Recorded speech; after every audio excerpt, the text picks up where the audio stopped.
Hello and welcome to my very first short story compilation. So there are a lot of really awesome short stories and fanfictions out there, and rather than doing a whole bunch of little individual videos for them, I've decided to slam a whole bunch together into a larger video. The first few sets of these I'm going to do were actually written by the author who wrote Flowey is Not a Good Life Coach, Unrested Jade. Now after they finished Life Coach, they wanted to have a bit of a celebration, so on their Tumblr they reached out to people and asked for prompts, little bits of inspiration for stories to write. And I'm going to be reading some of those for you. A lot of them are Undertale related, but there are some non-Undertale things mixed in here as well. Now in order to navigate these stories, you've got a few buttons on screen there with annotations that'll take you to where they are, as well as some links in the description if you prefer to use those. And there you'll find the links to the original Tumblr posts as well. So without further ado, let's get started! The first prompt comes to us from Science is Food. The Skeleton brothers eat barbecue and try to understand why everything is full of bones. The ribs were pretty good, if a little messy, until the first bone was uncovered. Sans and Papyrus stared down at their plates, appetite suddenly and forcefully gone. "I didn't think the name was literal," Papyrus said, poking at an exposed length of rib bone in horrified fascination. Sans nodded. "Right, like how a spotted dick isn't actually..." "Yes, like that." "How do you suppose the bones got in there?" Sans was looking very green in the face, figuratively speaking. He could still feel cooked bones scraping against his teeth. Papyrus shook his head. "I'd rather not think about it." But of course, now he was thinking about it. "You don't think whatever this was ate a skeleton, do you?" What a horrible thought. "Oh man," Sans said, shuddering. "I really hope not." Especially considering that the bones were still intact, which would mean that their owner was still alive somehow. Maybe they're conjured? That would be a lot less creepy. Either way, Sans covered up the ribs with some napkins to hide them from view. The humans running this joint had a lot of explaining to do. "I ought to march right back there and give that cook a piece of my mind," Papyrus snapped, crossing his arms in a huff and definitely not shaking at all. "The great Papyrus is no cannibal."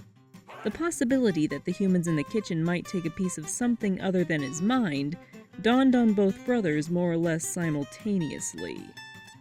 "Or," Sans said, sliding out of the booth with studied nonchalance, "act natural. Or we could just get the hell out of here." Before either of them ended up on the menu, Papyrus nodded. "That works too." Scooping Sans up under one arm, he sprinted from the restaurant. That was an oddly appropriate name for that prompt. Well done. Next up, we have a little Steven Universe snippet. This comes from Silver Dragon MS, and it's a story of when Ruby and Sapphire were falling to Earth. As she fell, futures died behind Sapphire's eye. All that she'd charted her course through life by was laid waste, unraveling back into the present moment. More terrifying than being wrong in her prediction in the chaos that followed, more inexorable than the fall to the wild planet below, was the encroaching darkness in her mind. She could not follow the threads of this impossible occurrence to its outcomes. She could not foresee. She was blind. How did everyone else live like this? All that she knew was that the valiant Ruby she gripped tightly in her arms didn't deserve to pay for her miscalculation. Memory of the brief moment she spent fused prickled through her form, a whole new world unto itself, beyond her imagining, transcendent. Another, more literal new world loomed closer, the riot of variegated green resolving into geometric blades adorning tall, twisting organic structures. As she slowed their descent, letting the canopy of greenery swallow them up and hide them from view, Sapphire resolved to dwell in the present. There was no future left to her. That's right, did you think this was all going to be fun and games? Nope, you're going to get some feels here too. But the next one I've got here is going to be another silly one. So the prompt comes from an anonymous poster who says, Legend of Zelda AU, where everyone is bread. Seriously, bread. Like, the carby stuff. Even now, the scent of garlic pervades the Hyrule bakery. The evil influence of Lord Garlic Bread spreads to fill every corner of this once sweet land with its dark miasma. The Princess Zucchini Bread, wise and just, has disappeared. Not even crumbs remain. Did she flee? Was she captured by Lord Garlic Bread's wicked crouton forces? Was she devoured by some evil power? Perhaps she waits in the safety of some distant display case, mustering every loyal muffin and pastry under her banner. Who is left to oppose the wicked Lord Garlic Bread in this dark hour?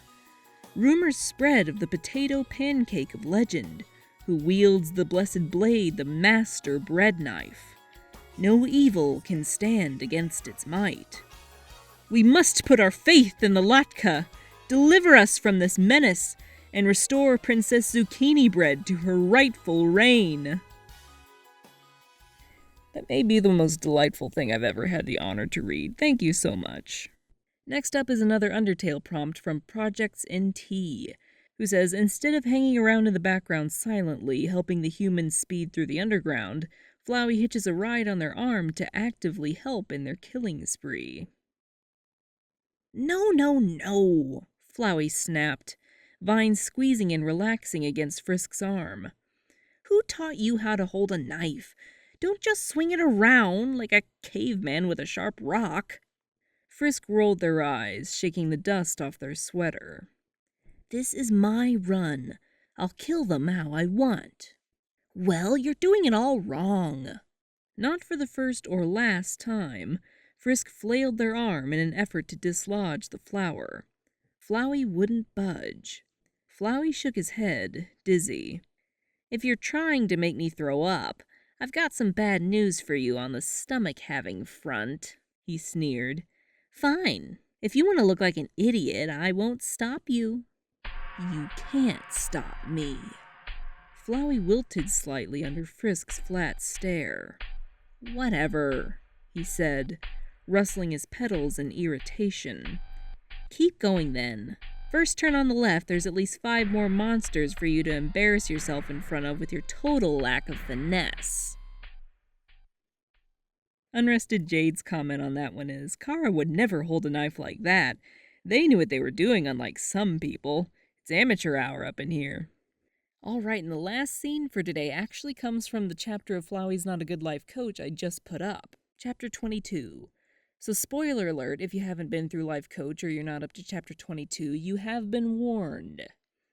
Anonymous asks for a fic describing when Sans receives Papyrus's voicemail, and what he does before he goes to find Undyne and Alphys. On the one hand, he was being a coward. On the other hand, he really didn't see a point in submitting to further torture. Sans stared down at the voicemail notification on his phone for the 5th time in as many minutes. In a way, this was also torture, but at least it was self-inflicted.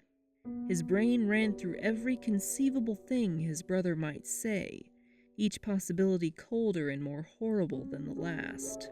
Whatever it was, it couldn't be as bad as what he was imagining. Then again, the situation he was in now was worse than anything his worries had conjured up in recent weeks.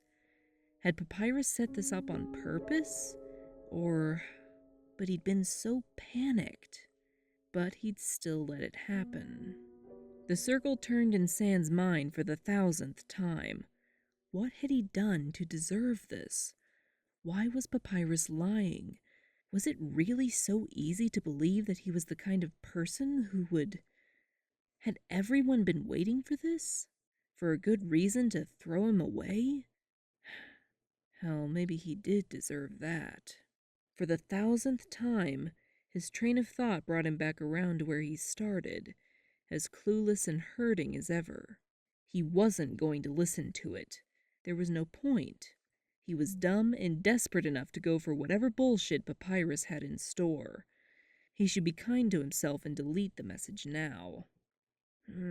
He should just listen to it and have it over with. Knowing was always better than not knowing. What if it was important? Considering the circumstances, that wasn't unlikely, right? No, it was probably more excuses, or some convoluted explanation that didn't explain anything. Half an hour later, he caught himself staring at the screen, thumb hovering over the playback icon. Fuck. He tossed the phone away. It landed softly in a pile of straw, screen dimming. Sans stifled a yawn. What time was it even? He'd have to pick up his phone again to check, which meant expending the energy to crawl over to it. Well, whatever. Like he was going anywhere, regardless of how late it was. Not that he couldn't, but what did it even matter? Here or literally anywhere else, it made no difference to him at all. Might as well stay. Breaking out would only make him look worse, he was sure. Curling up with the dog bed as a musty pillow, Sans stared bleary-eyed at the spot where his phone had landed. He wanted to know what his brother had to say. He didn't want to know. He desperately wanted some kind of reason why this was happening, why he deserved all of this. But at the same time, he knew he'd make himself believe whatever he heard. God damn, he needed some rest.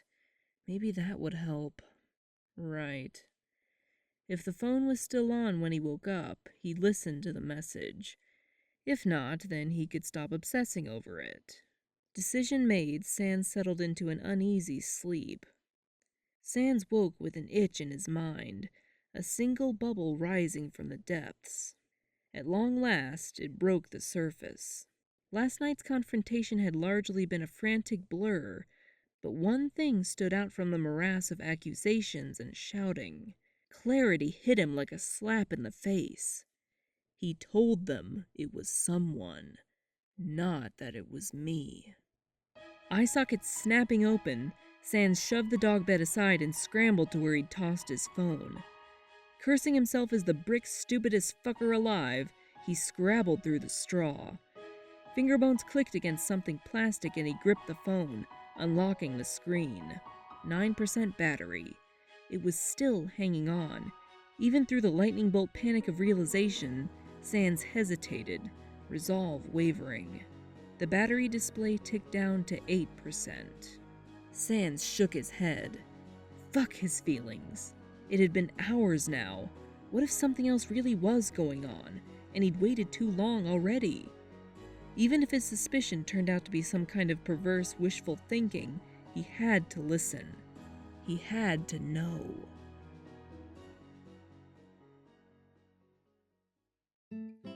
Alright, and that is it for this week. Next week we'll have a story involving Ganondorf, the Transformers, and the game of Clue, another snippet from Chapter 22 of Flowey's Not a Good Life Coach, and what if Sans and Papyrus were terrorists? Thanks for listening. I'll see you next week.